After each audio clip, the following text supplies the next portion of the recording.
नमस्कार दोस्तों, स्वागत है आप सभी का मेरे YouTube चैनल स्टेनो गुरु शिवा में। दोस्तों शुरू करते हैं आज की डिक्टेशन।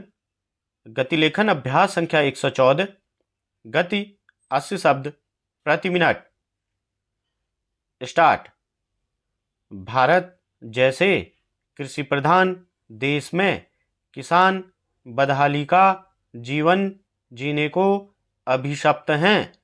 अगर वे आत्महत्या जैसा भयावह कदम उठाने को मजबूर हो जाएं, तो देश के विकास का सपना बेमानी लगने लगता है। इसका एक बड़ा कारण यही है कि सरकार को किसानों की जितनी सुध लेनी चाहिए उतनी उसने नहीं ली। गांवों में विकास कार्य जिस गति से होना चाहिए था वह भी नहीं हुआ। गौर करने वाली बात यह है कि हमारे देश में अब भी किसानों की औसत कमाई इतनी कम है कि इससे उनका भरण पोषण नहीं हो सकता।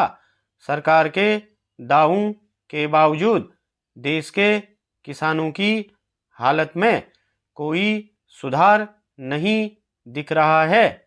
उनकी इस बदहाली के पीछे कहीं न कहीं सरकार की नीतियां ही जिम्मेदार हैं। जहां कृषि को कभी देश के विकास की मुख्यधारा का मानक समझा नहीं गया। यह भी निराशाजनक है कि बीज और खाद आदि के नाम पर छिटपुट सब्सिडी और कृषि ऋण के अलावा किसानों के लिए आज भी कोई विशेष सरकारी सुविधा नहीं है। यही वजह है कि किसानों के सामने हमेशा संकट बना रहता है।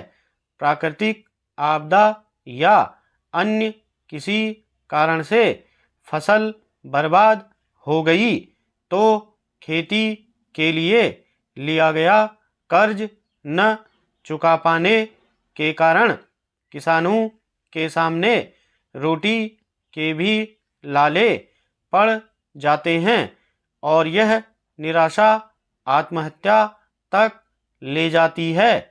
वहीं जरूरत से ज़्यादा उत्पादन भी आफत का कारण बन जाता है, क्योंकि उसे उसकी फसल का उचित मूल्य नहीं मिल पाता है। नतीजा उसे औने पौने दामों में बेचना पड़ता है।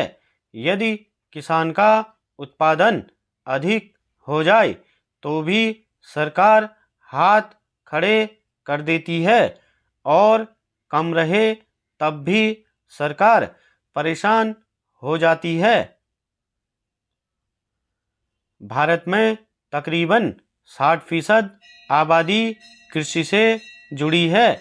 यह ठीक है कि सरकार की ओर से किसानों की आय बढ़ाने के लिए तमाम योजनाएं चलाई जा रही हैं, फिर भी उनकी आर्थिक स्थिति बहुत अच्छी नहीं है। पिछले 1.5-2 दशकों से जो भी सरकारें बनी उसने कृषि क्षेत्र की उपेक्षा की। बेशक कृषि क्षेत्र के लिए कई परियोजनाएं शुरू की गई, लेकिन उसका क्रियान्वयन ठीक से नहीं किया गया।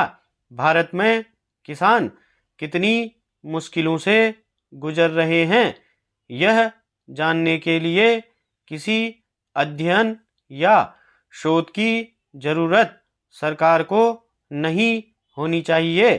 वर्षों से देश के विभिन्न हिस्सों से किसानों द्वारा आत्महत्या की खबरें आती रही हैं, तो दूसरी तरफ तेजी से खेती से विमुख हो रहे लोगों की संख्या भी लगातार बढ़ रही है।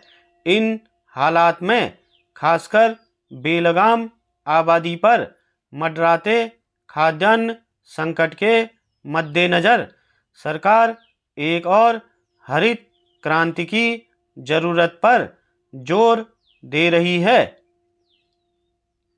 स्टॉप।